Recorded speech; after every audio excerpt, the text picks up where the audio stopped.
اگر کوئی بندہ بھی جہالت کو پسند نہیں کرتا ہے، حتیٰ جاہل آدمی بھی ہو، کچھ نہیں جانتا، تو وہ بھی جہالت کو پسند نہیں کرتا۔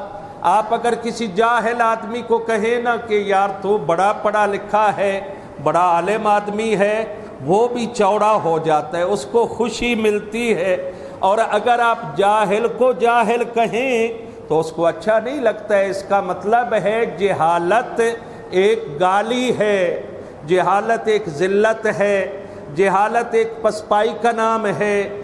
علم عزت و وقار اور عظمت اور فضیلت کا نام ہے۔ علم انسان کو بلند کرتا ہے، علم انسان کی حفاظت کرتا ہے، علم انسان کو باوقار اور باعظمت بناتا ہے۔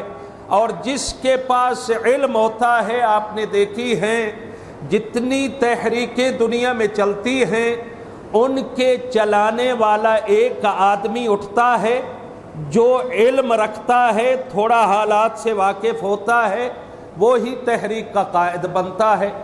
جو لوگ جاہل رہے، علم سے دور رہے، علمی مراکز سے دور رہے، علماء سے دور رہے، اہل علم سے دور رہے، اہل فکر سے دور رہے، وہ کبھی بھی کامیاب نہیں ہو سکے۔ آپ دیکھتے ہیں آنکھیں بند رہتی ہیں جہالت کی وجہ سے۔ جب جہالت ہو تو انسان کو کچھ نظر نہیں آتا، اس کو سفیدی اور سیاہی کا فرق محسوس نہیں ہوتا، اس کو مظلوم و ظالم کا پتہ نہیں چلتا، اس کو قاتل و مقتول کا پتہ نہیں چلتا، اس کو نہیں پتہ ہوتا عدالت کیا ہے، غریب اور فقیر میں فرق نہیں کر سکتا ہے جو جاہل آدمی ہوتا ہے۔ اور آپ نے دیکھا ہے واقعہ کربلا جہالت کا نتیجہ ہے۔ لاکھوں کی تعداد میں لوگ موجود تھے، ظاہری طور پہ اکثریت جہلا کی تھی، جو نہ لکھنا جانتے تھے، نہ پڑھنا جانتے، نہ وہ فکر رکھتے تھے، نہ عقل رکھتے تھے، نہ شعور تھا کہ حق کدھر ہے، باطل کدھر ہے، حق کو اپنایا کیسے جاتا ہے۔ تو جہالت نے ان کو روکے رکھا۔ اور جو پڑھے لکھے تھے وہ تھوڑے ہونے کے باوجود اللہ کو دیکھ رہے تھے کہ اللہ کیا چاہتا ہے، رسول اسلام کیا چاہتے ہیں، اور وقت کی حجت خدا امام حسین علیہ السلام کا کیا ارادہ ہے۔ علم کی روشنی سے انہوں نے ان چیزوں کو پا لیا۔ علم بڑی چیز ہے، جیسا کہ الحمدللہ آپ سب کی کوشش سے، علماء کی کوشش سے یہاں بھی سنڈے سکول شروع ہوا ہے۔ آج سے بچے آئیں گے اور میں کہوں گا بچے اپنے ساتھیوں کو بھی لے کے آئیں۔ علم کا اگر ایک لفظ آپ کو یاد ہو جاتا ہے تو یہ دنیا کے تمام سونے اور چاندی پہ بھاری ہے۔ معصوم فرماتے ہیں ایک حدیث، ایک ہمارا فرمان، اس کو سیکھ لینا دنیا کے سونے اور چاندی سے وہ مہنگا ہے جو آپ کے پاس موجود اور آپ کو حاصل ہو گیا ہے۔ تو یہ بچے بھی انشاءاللہ علم جیسے نور سے منور ہوں گے، ہماری دعا ہے۔ لیکن یاد رکھیے علم ایسے نہیں آتا ہے، علم کوشش سے آتا ہے، علم اپنی نیند کو قربان کرنے سے آتا ہے، علم اپنا ٹائم قربان کرنے سے آتا ہے، علم اپنا آرام اور آسائش کو قربان کرنے سے آتا ہے۔ جیسا کہ کہا ہے علماء نے العلم فی الجوع، علم بھوک میں ہے۔ بھوک کے علاوہ اگر پیٹ بھر لیا آپ نے تو نیند آ جائے گی، نیند آ گئی تو سو گئے تو پھر جسم اکڑ جاتا ہے۔ نیند خوب کرنے کے بعد جب اٹھتا ہے بندہ تو ویسے ہی پریشان، پڑھائی کے لیے دل نہیں کرتا۔ تو یہ فلسفہ ہے کہ روٹی اتنی کھائیں جس پہ آپ زندہ رہ سکیں تاکہ آپ جاگ کر علم دین حاصل کر سکیں۔